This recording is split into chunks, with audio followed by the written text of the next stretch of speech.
The Valorian commander placed the blanket over my shivering body for the third night in a row, and I finally understood that my captors had no idea how to be cruel. I was Sergeant Marcus Cole, survivor of the Defiance crash landing on Valoria Prime, sole prisoner of a war that had killed everyone I'd served with for 6 years. The escape pod had saved my body but scattered the rest of my squad across the mountainside in pieces. When the Valorian patrol found me, I expected execution. Instead, I got Commander Scytha Velryn and her infuriating, inexplicable kindness. "You will cease this trembling," she said on that third night, her silver-blue skin catching the dim light of the holding cell. "It disrupts my reports. Then stop taking the temperature down to freezing. The environmental controls are damaged. We lack resources for repair." She stood there, tall and angular, her four-fingered hands clasped behind her back, in that rigid military posture they all seemed to share. "The blanket is adequate." "It's your blanket. I am Valorian. We regulate internal temperature more efficiently than your species." She said it like she was reciting from a manual. "Your survival increases my unit's value. A living prisoner provides intelligence. A dead one provides nothing."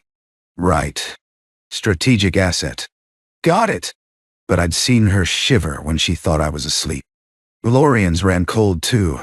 They just had more practice hiding it. The holding facility was a converted supply depot near the front lines, staffed by a skeleton crew of 12 Valorians, who seemed more exhausted than hostile.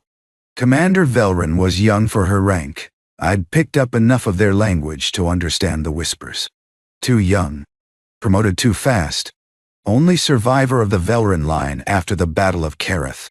She reminded me of the green lieutenants I used to break in. All protocol and procedure.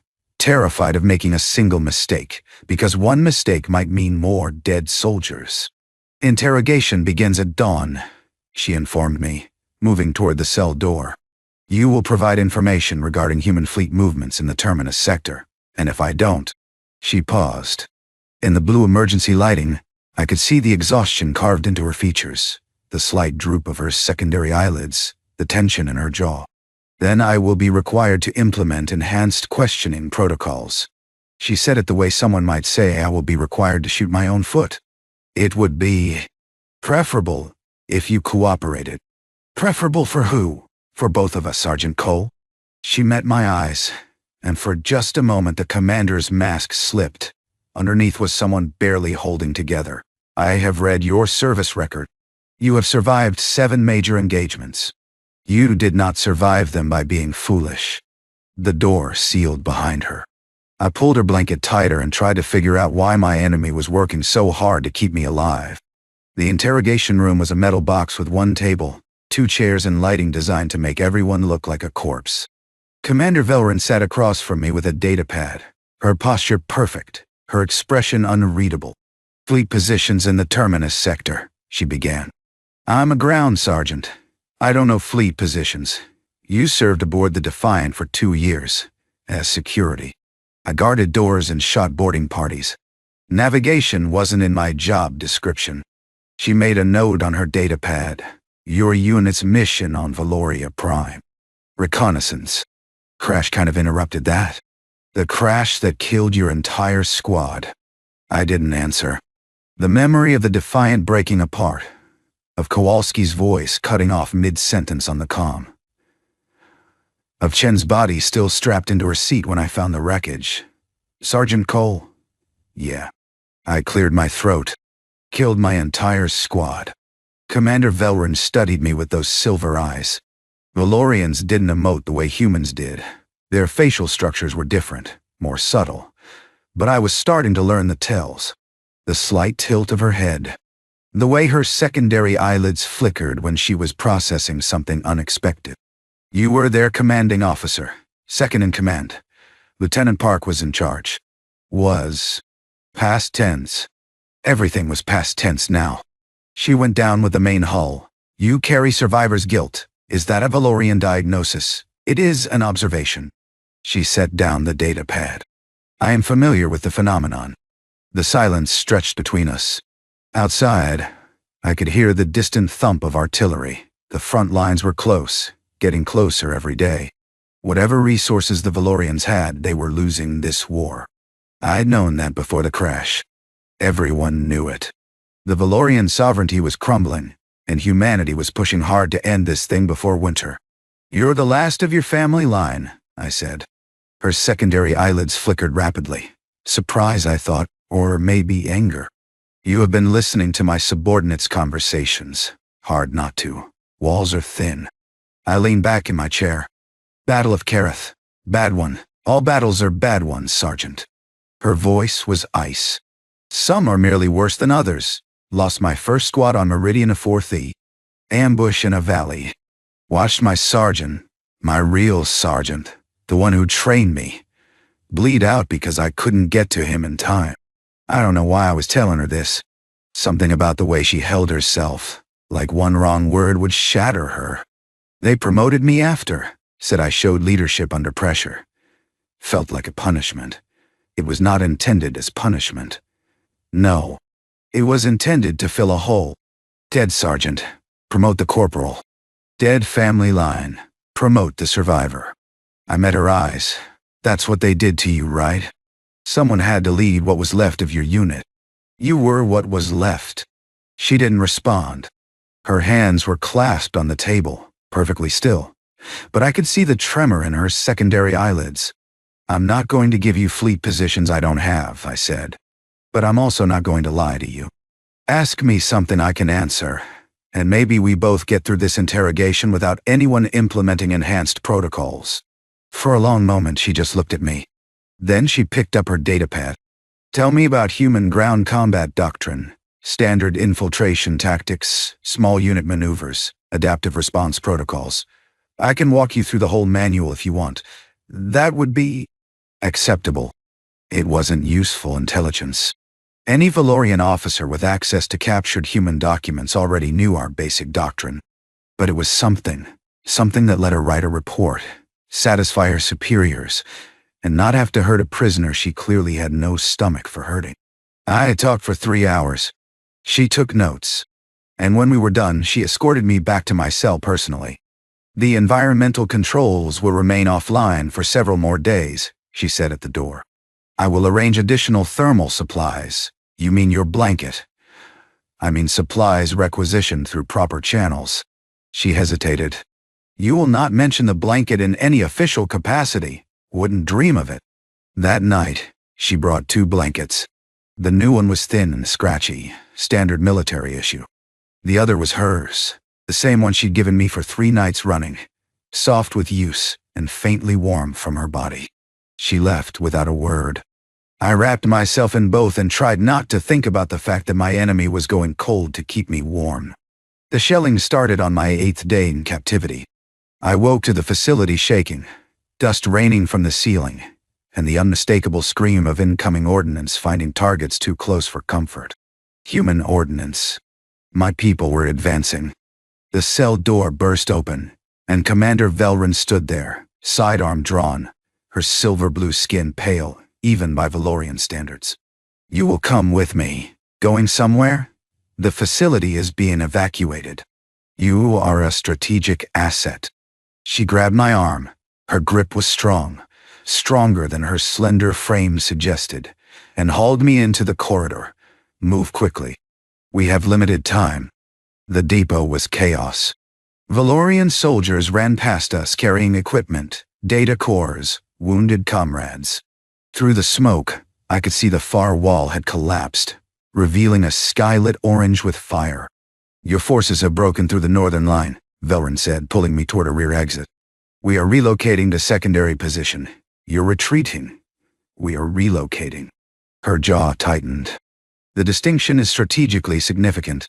Outside, the air tasted like ash and copper. 3 transport vehicles were loading up, soldiers piling in with whatever they could carry. Commander Velrin pushed me toward the nearest one, and then the world exploded. I don't remember hitting the ground. One moment I was moving, the next I was on my back, ears ringing, staring at a sky full of smoke. Something heavy was pinning my legs. I tried to move and felt pain lance up my spine. Sergeant Cole.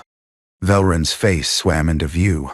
She was bleeding from a gash across her forehead, silver-tinged blood running down her cheek. Her hands were on my chest, checking for wounds. "The transport," she said. "It took a direct hit. We must." Another explosion closer. She threw herself over me, her body shielding mine, and I felt her flinch as shrapnel tore through the air above us. When she pulled back, her arm was bleeding too. "Can you walk?" "My legs are pinned." She looked down, assessed the debris, and started digging. Her injured arm moved just as fast as the other one, silver blood mixing with the dirt. It took her 3 minutes to free me. 3 minutes while shells fell around us and her own people retreated without her. "Come." She got her shoulder under my arm and heaved me upright. "There is a secondary position. 1/2 kilometer. Your arm is functional. Move." We moved. The 1/2 kilometer felt like 10. I was leaning on her more heavily than I wanted to admit, my left leg barely cooperating, and she was practically carrying me through the smoke and debris. Twice she stopped to return fire at shapes in the darkness, human shapes, my own people, who couldn't see that the Valorian they were shooting at was dragging their wounded comrade to safety. "Stop shooting!" I tried to yell it, but my voice came out as a croak. "Friendly." If they heard me, they didn't respond. Velrin didn't say anything either.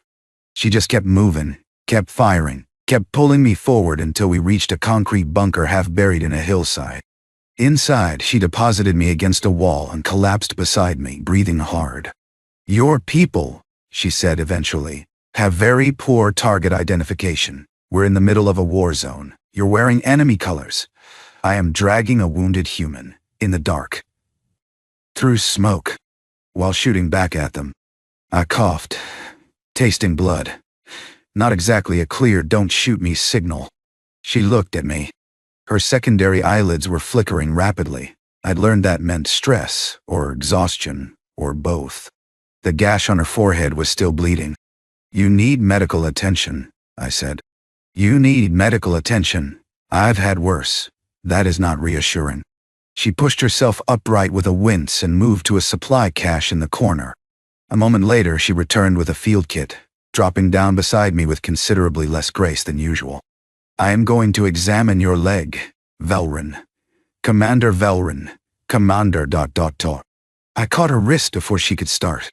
"Your arm is still bleeding. Your forehead is still bleeding. Treat yourself first. You are my prisoner. Your welfare is my responsibility. And who's responsible for your welfare?" That stopped her. She looked down at my hand on her wrist, then up at my face. In the dim light of the bunker, with silver blood streaking her features and her uniform torn and scorched, she looked very young. "I am unaccustomed to concern from prisoners. I'm unaccustomed to captors carrying me through artillery fire. Guess we're both having a weird day." For a long moment, she didn't move. Then, slowly, she set down the field kit and reached for a bandage. I let go of her wrist. "I will treat my wounds first," she said quietly. "Then yours. That's all I'm asking." I watched her work, quick and efficient despite the tremor in her hands. She sealed the gash on her forehead, wrapped her arm, checked herself for other injuries. Only when she was done did she turn back to me. "Your leg." My leg was a mess, deep laceration, possible fracture, definitely not walking on it anytime soon. She cleaned it, applied biofoam, wrapped it tight. Her hands were gentle. "This is suboptimal," she said when she finished. "You require proper medical facilities. Got any nearby? No?" She sat back on her heels. "The secondary position has been overrun. I had heard the communications before we lost contact. The northern evacuation route is blocked. The southern route." She hesitated. "Your forces control it, so we're stuck here.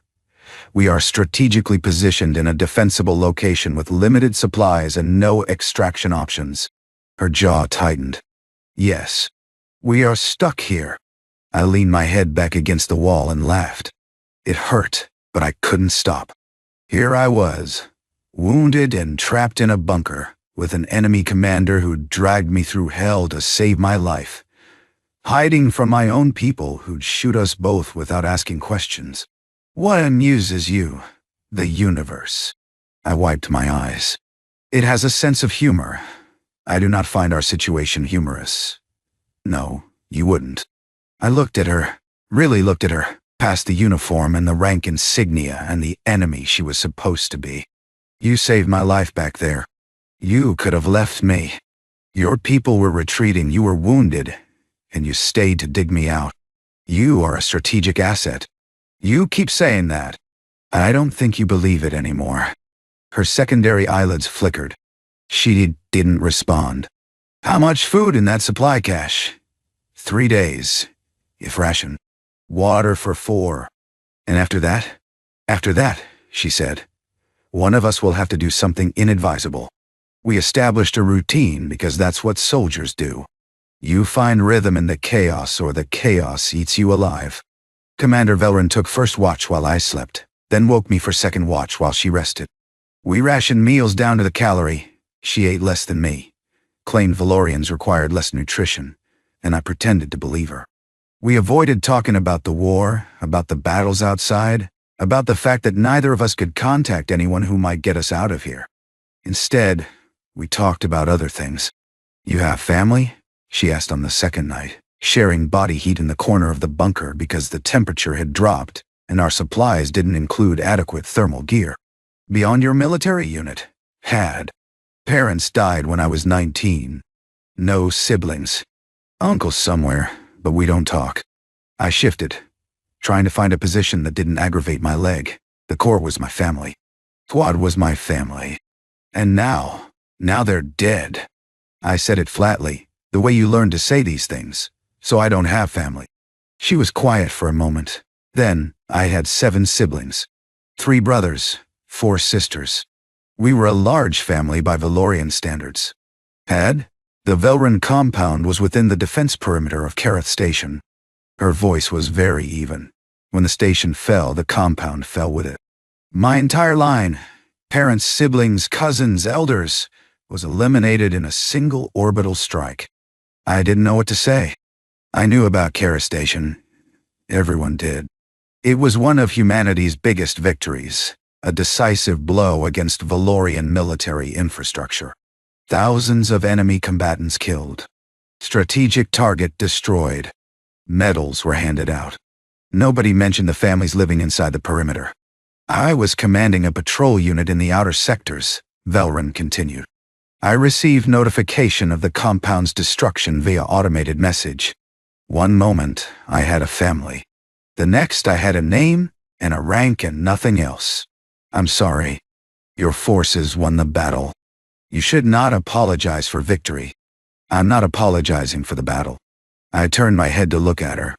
In the darkness, I could barely make out her features.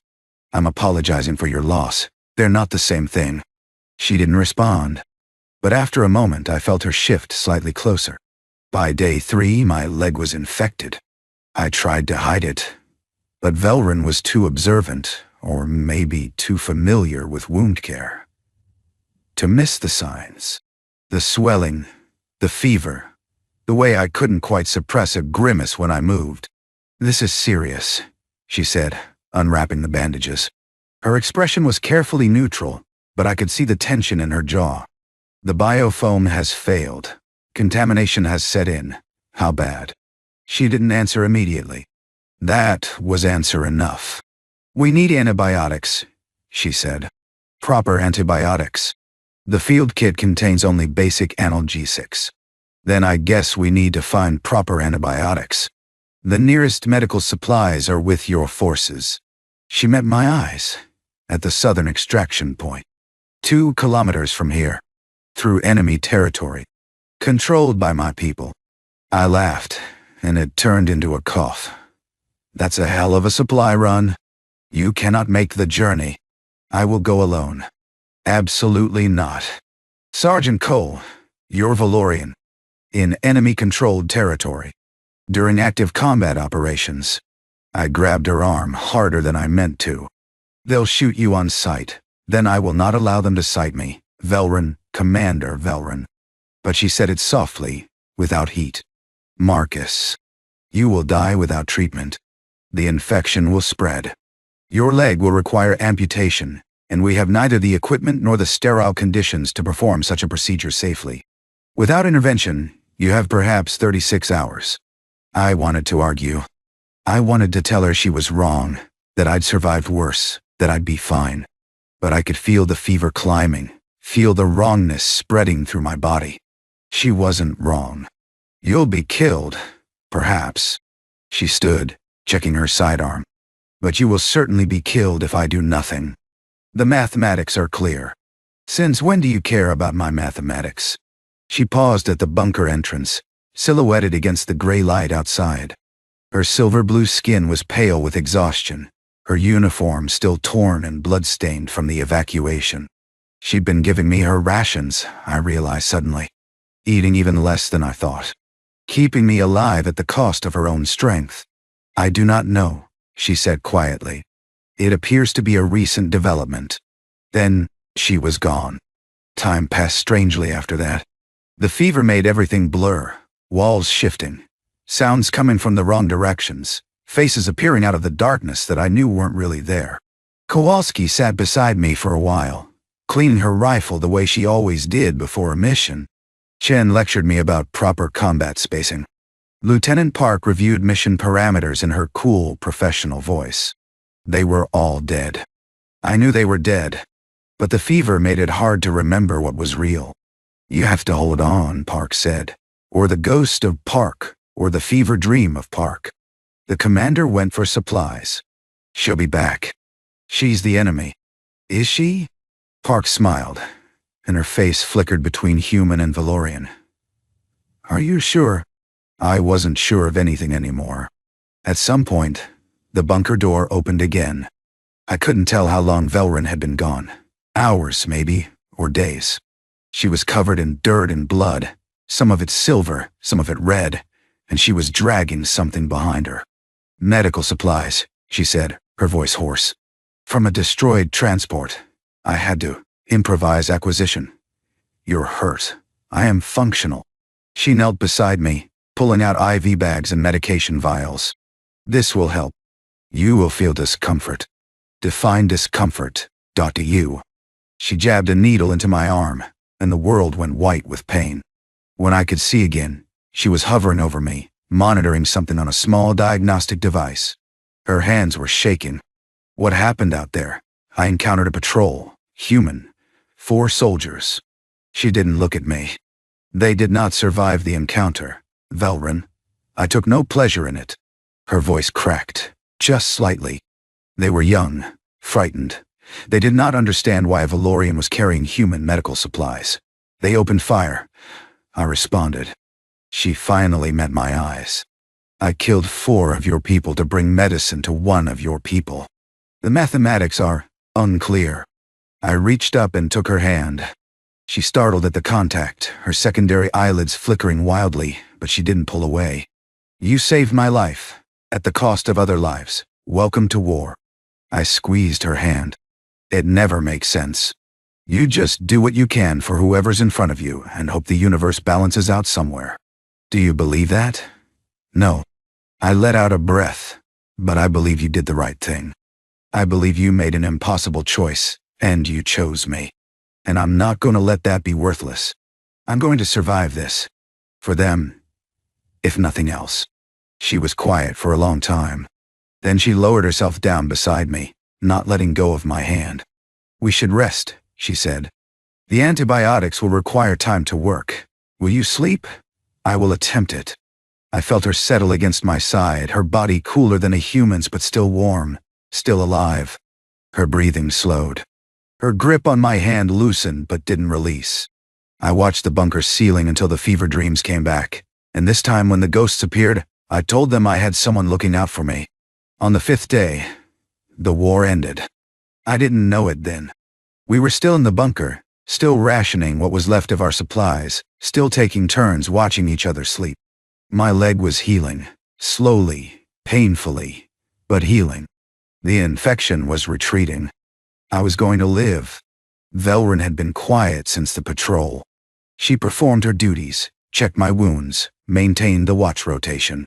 But something had shifted behind her eyes, something I recognized from looking in mirrors after my worst missions. "How many have you killed?" she asked on the fourth night. We were sharing heat again, pressed together in the corner. "In total, over your career." I stopped counting at 200. I felt her tense beside me. "Does that change things?" "No." A pause. "Does my answer change things for you?" "What's your count?" "I do not know precisely." "Approximately 90, confirmed." "Perhaps more." "Then no. It doesn't change things." We sat with that for a while, two killers in a bunker, keeping each other warm. "I have been thinking," she said eventually, "about what happens when this ends. The war, our situation, this bunker, this." She gestured vaguely between us. "Arrangement. I've been trying not to think about it. That is not a luxury I can afford." She shifted to look at me. "When we are found, if we are found, by either side, this will end. You will be a prisoner again or a liberated soldier. I will be a prisoner, or dead. The mathematics are clear." "Stop talking about mathematics." "I cannot. It is how I process uncertainty." Her secondary eyelids flickered. "But I find myself uncertain about aspects that mathematics cannot address, specifically about what this has become, between us." I knew what she was asking. I'd been asking myself the same thing for days. When did my enemy stop being my enemy? When did my captor become my protector? When did the woman who'd shivered in the cold to give me her blanket become the woman I couldn't imagine leaving behind? "I don't know what this is," I said honestly. "I know I'd die for you. I know you almost died for me. I know I trust you more than I've trusted anyone since my squad. And I know that when they find us, I'm going to fight like hell to make sure you survive it. Even against your own people? Even then." She was quiet. Then she reached up and touched my face, her four-fingered hand cool and careful against my cheek.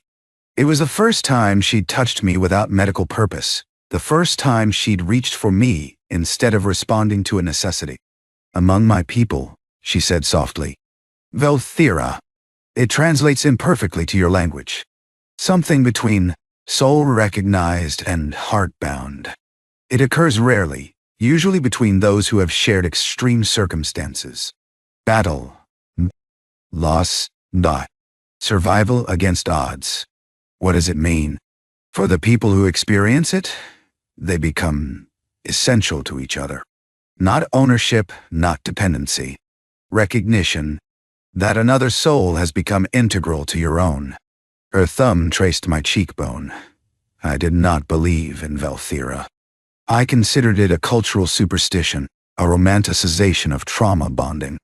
Until I carried you through artillery fire and felt my own heart rebel at the thought of leaving you behind. That's a hell of a confession. I'm aware. She let her hand drop. I expect nothing in return. I merely wished you to understand why I will not accept any outcome that separates us, even if the mathematics suggest otherwise. I caught her hand before she could pull it away entirely. "I'm not going to be separated from you either." I met her silver eyes in the darkness. I don't know what the Valorian word for that is. I just know that I spent 6 years watching people I love die, and somewhere in the last 5 days, you became one of the people I love. So whatever happens when they find us, we face it together. She blinked, both sets of eyelids, and I realized with a start that she was crying. Silver tears, tracking down silver blue skin. "I was your captor. You were also the person who gave me your blanket every night." I wiped her tears away with my thumb. "Captors don't do that." "No," she agreed. "They do not. They found us on the 5th day. Human forces, sweeping for survivors and enemy holdouts. 4 soldiers burst through the bunker door with weapons drawn, shouting the usual commands about hands and movement. Velrin had her sidearm up before I could stop her. "Don't shoot!" I threw myself in front of her, stupid, with my leg still healing. But instinct doesn't care about stupidity. "Hold your fire." "She's not hostile. Sergeant, move!" The squad leader, young, scared, exactly as scared as the patrol Velrin had killed. That's a Valorian officer. She's the reason I'm alive. I didn't lower my arms. She saved my life 3 times. She went through a combat zone to get me medicine. She hasn't slept in 2 days because she was watching over me. You want her, you go through me. The soldiers hesitated. Behind me, I felt Velrin's hand on my back. Gentle, steadying. Marcus. Her voice was quiet. This is inadvisable. Shut up.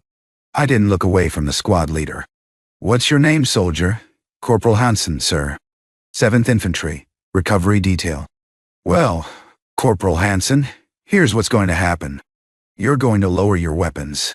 You're going to call your CO and report that you found Sergeant Marcus Cole, survivor of the Defiant crash, along with Valorian Commander Sitha Velrin, who took me prisoner, kept me alive, and saved my life multiple times over the past 5 days.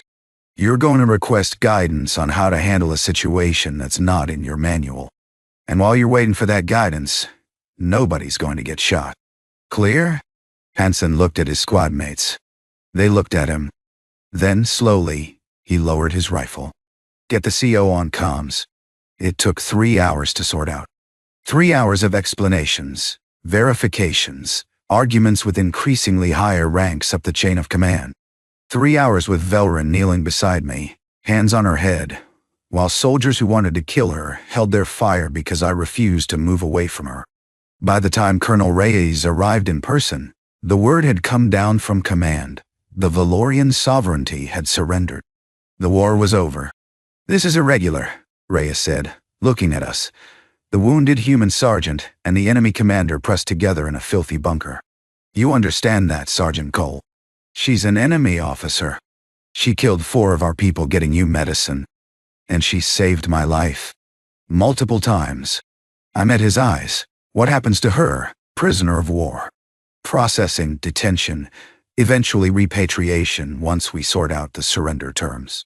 Reyes studied Velrin's face, unless she has information that warrants alternative handling. She's not a source. I heard my voice harden. She's a person. A person who showed me more humanity than most humans I know. If you're going to treat her like an asset to be extracted, you're going to have a problem with me. Is that a threat, Sergeant? It's a statement of fact.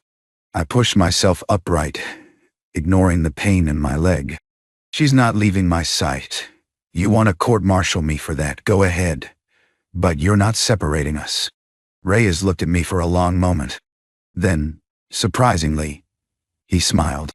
You know, I've read about this. Velthera, the Valorians call it. Their high command's been trying to figure out why some of their people come back from human contact. Changed. He shook his head. Never thought I'd see it from our side. Is that a problem? Honestly? I don't know.